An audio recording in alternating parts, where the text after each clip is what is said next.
Welcome to the channel.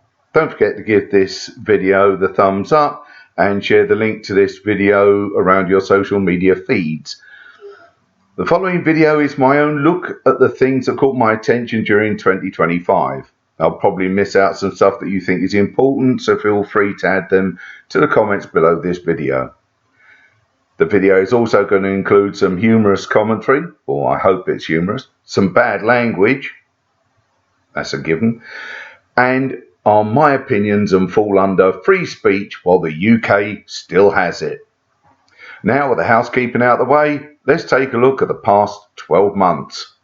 UK Prime Minister Benjamin Netanyahu has spent the last year scuppering all attempts at a lasting peace between Israel and Gaza, which is understandable given that being PM of Israel is his second job, and second jobs never get a politician's full attention. His proxy, Prime Muppet Mr. Keir Starmer, on the other hand, has put his full attention and efforts into enriching himself by sucking up to all his donors and anyone with real power who gives him a little scratch behind the ear. Brexit has risen to prominence again and has proven to be the best decision for the UK, with rising food prices, shortages in shops, growing xenophobia on the streets, and most importantly, sky-high interest rates and stagnant growth. But we have got Union flags and St George's flags springing up across England, put up by those patriotic far-right individuals who have great pride in British values, whatever they are. No one's ever been able to describe them properly.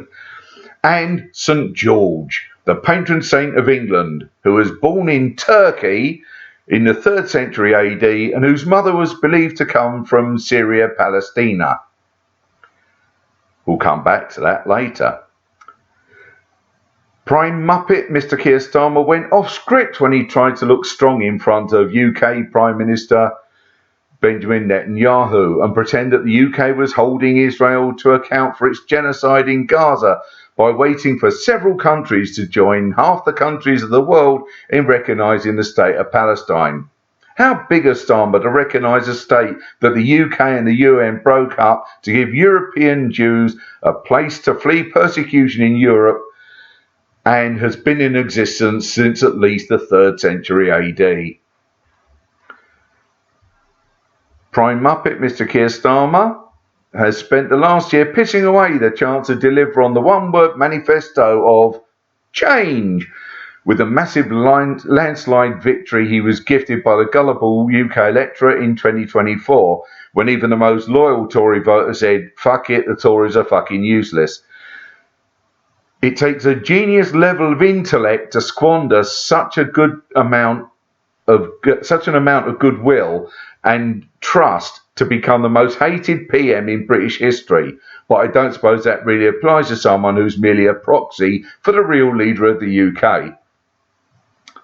It hasn't been an entirely bad year for Prime Muppet Mr. Keir Starmer, though, as he was given 2 awards in 2025. The prestigious Best Performer in a Multiple Anal Fisting Scene was presented to Starmer when video surfaced of him being controlled like a puppet by Benjamin Netanyahu, Donald Trump, Lord Ali, Morgan McSweeney, Tony Blair, all his donors, and his wife all at the same time. Starmer was offered a job in the adult film industry training up-and-coming gay porn stars how to achieve a similar feat. The other award was the Guinness record for multiple anal fisting. The representative from the Guinness Book of Records stated that this is a record that I doubt will be broken for decades. Tragedy struck, however, when a member of the press got too close to Starmer, tripped and fell into his TARDIS-like rectum. The man could be heard screaming until the echoes of his cries dissipated, but there is still no sign of him.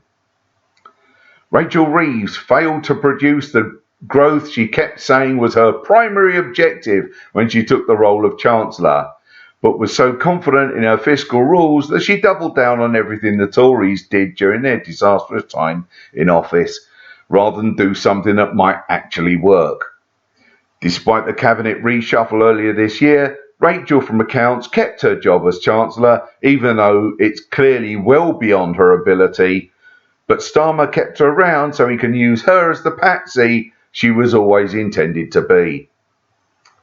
The Labour regime suffered a toothless backbench revolt over the cuts of disability benefits and the changes to personal independence payments eligibility criteria, with several formerly loyal backbenchers taking a stand to demand a rethink on the policy proposed by Dr. Death Tribute Act Liz Kendall. Starmer pretended to panic for a while, and the rebellion was crushed, gaining nothing but verbal assurances that a rethink would be done and changes implemented, and the legislation was passed completely unchanged. Of course, verbal assurances from a serial liar like Starmer mean nothing, and soon after his cabinet reshuffle, rumblings of disability benefit cuts and PIP eligibility criteria changes started up again. Reshuffles are always a good way to avoid keeping assurances made to quell a rebellion that would have damaged the regime in the eyes of the electorate. Starmer and Reeves were accused of misleading Parliament over the country's finances prior to the budget in November, an accusation both refuted at the time, but was slightly undercut by photos of both of them crossing their fingers as they spoke. UK Prime Minister Benjamin Netanyahu told his proxy, Prime Muppet Mr. Keir Starmer, to crush any dissent on his genocidal acts in Gaza by misusing anti-terror legislation to prescribe a non-violent direct action group, Palestine Action, as a terrorist group against the advice of the UK's intelligence services. Intelligence, yeah. That's an oxymoron.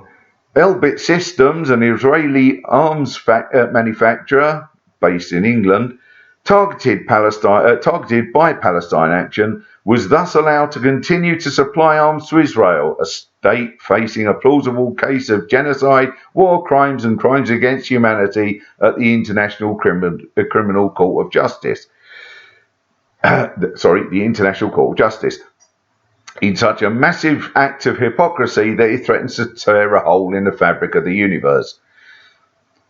Tony Blair crawled out of the tomb he shares with Peter, I'm great pals with Jeffrey Epstein Mandelson, to push the digital ID policy he wants to profit from, and Prime Muppet Mr. Keir Starmer was all too happy to oblige, although Starmer assured the gullible electorate that the digital ID would be voluntary, but will be needed if you wanted to work in the UK, which hardly makes it voluntary. Starmer stated that the UK would not become a papers please country, although those of us paying attention remarked as one that, of course, the UK wouldn't become a papers please country. With the increase in authoritarianism and police powers, they wouldn't bother saying please at all. Reform UK Party Limited leader Nigel Farage and Richard Tice both came out attacking people with mental health problems, saying that mental health conditions are being overdiagnosed. Quite a statement from two men who obviously suffer severe mental illnesses that are currently professionally undiagnosed, but obvious to anyone with even a cursory knowledge of mental illness. The new political vehicle for Jeremy Corbyn and Zara Sultana, your party, suffered a number of false starts and growing pains that have rendered it almost completely useless as a political movement, leaving those who showed interest in joining your party with few options: stick it out and hope they get their act together, stay politically homeless, or join the Green Party in frustration. While the Greens are building momentum under their new leader Zach Polanski, who is basically bulletproof when it comes to accusations of anti-Semitism, being Jewish himself, although that's not technically true. Lots of Jewish people have been called anti-Semites by the Labour Party. Reform Party UK Limited are riding high in the polls and have been shown as being in a position to gain a lot of parliamentary seats at the next general election if the trend continues. Zach Polanski appears to be a real anti-establishment politician and has said that he'd be willing to work with other left-wing groups, a claim slightly undercut by an old tweet stating that he couldn't support Jeremy Corbyn as Polanski was pro-European and Jewish. Is Polanski merely another establishment lackey brought in to undermine a left-wing surge? On the world stage, the far right is on the rise, with Trump in the US, Benjamin Netanyahu and his far-right coalition partners in Israel, the pandering to the far right led by Prime Muppet Mr. Keir Starmer, and the rise of reform in the UK, as well as an increase in far-right parties across the globe. International law has been shown to be worthless, as Israel has been allowed to continually break it, and states selling arms, supporting and facilitating Israel's genocide view international law as optional if it's in Israeli interests. Given Israel's impunity in the face of international law and its influence over other supposedly sovereign nations, conspiracy theorists have changed the wording of one of their most prevailing theories from Jews control everything to Israel controls everything. Senior Israeli figures have come out saying there's no such place as Palestine and no such people as Palestinians. Funny, I thought someone mentioned that Palestine has existed since around the 3rd century AD. Oh, yeah, that was me. Starting out as Syria Palestina, a Roman province formed after the Jewish-Roman wars and the Jewish defeat. In entertainment, Hollywood is undergoing a massive upheaval, with large established film studios being subject to takeovers by smaller studios and streaming services. The excuse being used is that people have become more used to watching movies at home following the COVID pandemic, and as a result, ticket sales have not returned to their pre-pandemic levels. Cute that they ignore the fact that people aren't going to the cinema anymore because they're producing crap movies, unwanted remakes, and treat their audience like shit when they complain about the crap they're served. In UK entertainment, Doctor Who finally died this year, with the Ncuti Gatwa era achieving the worst ratings ever in the 62-year history of the show, and Disney pulling the plug on the partnership with the BBC that enabled the series to continue in 2023. The ratings fell due to a combination of poor writing, poor characterization, the pushing of identity politics in the writing at the expense of actual storytelling, and the move by showrunner Russell T Davies away from science fiction towards fantasy.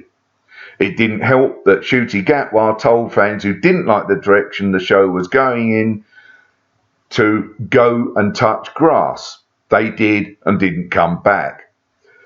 The lesson they haven't learned is if you treat your loyal fan base like shit, they'll walk, and you'll most likely never get them back. The real fans always have 26 years of classic Who to watch and rewatch. In another Doctor Who related story, audio drama producer Big Finish has managed to anger some fans by filling their stories with the same kind of identity politics as the series. Diversity is fine, but when a character who is a minor character and dies in a story, do we really need to know that he's got a husband? Does a person's sexuality really matter to the story if it's not the focus of some aspect of the story? Are Big Finish saying a gay person's death is a bigger tragedy to their partner than if the person happened to be straight? Seems so to me. Big Finish have also pissed off some fans by moving to producing download-only releases, which wouldn't be such a problem if some of the effective releases weren't continuations of series previously released on CDs or tie-ins to CD releases. Rather than accepting criticism about the download-only releases, Big Finish have ignored or swatted away the criticism. This is also the attitude of creative director and voice of the Daleks, Nicholas Briggs, when Big Finish was criticised for the move towards lots of two-part stories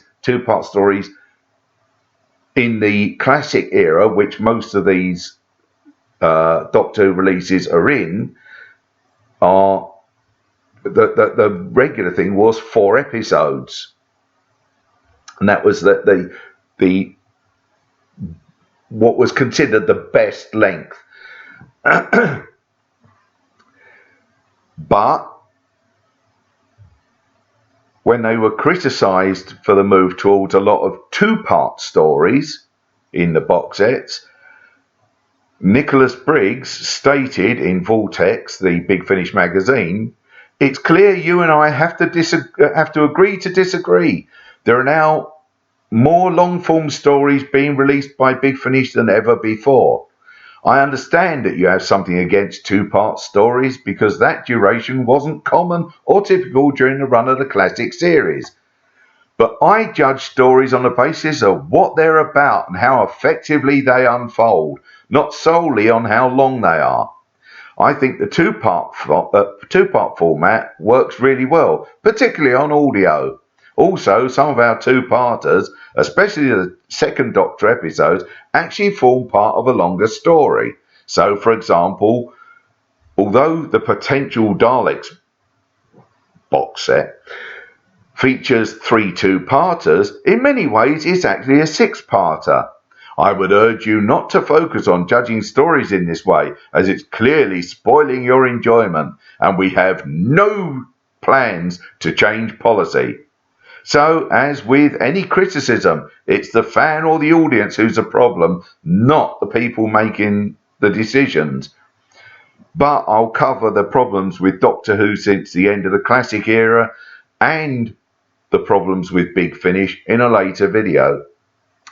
As for my personal year, I had my hernia surgery, suffered more memory and cognitive problems, went through the migration process from employment and support allowance to universal credit, which was as painful and unnecessary as you'd expect.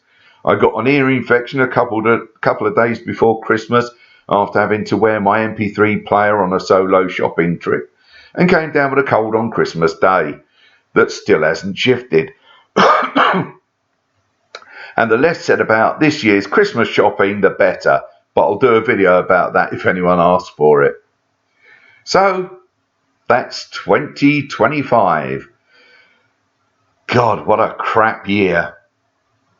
Anyway, don't forget to click the like button, share this video on your social media feeds, and feel free to let me know what you think in the comment section below this video. If you'd like to see more content from me, why not subscribe to the channel and click the notification bell so you know when a new video or community post has been added. And I hope to see you all again very soon.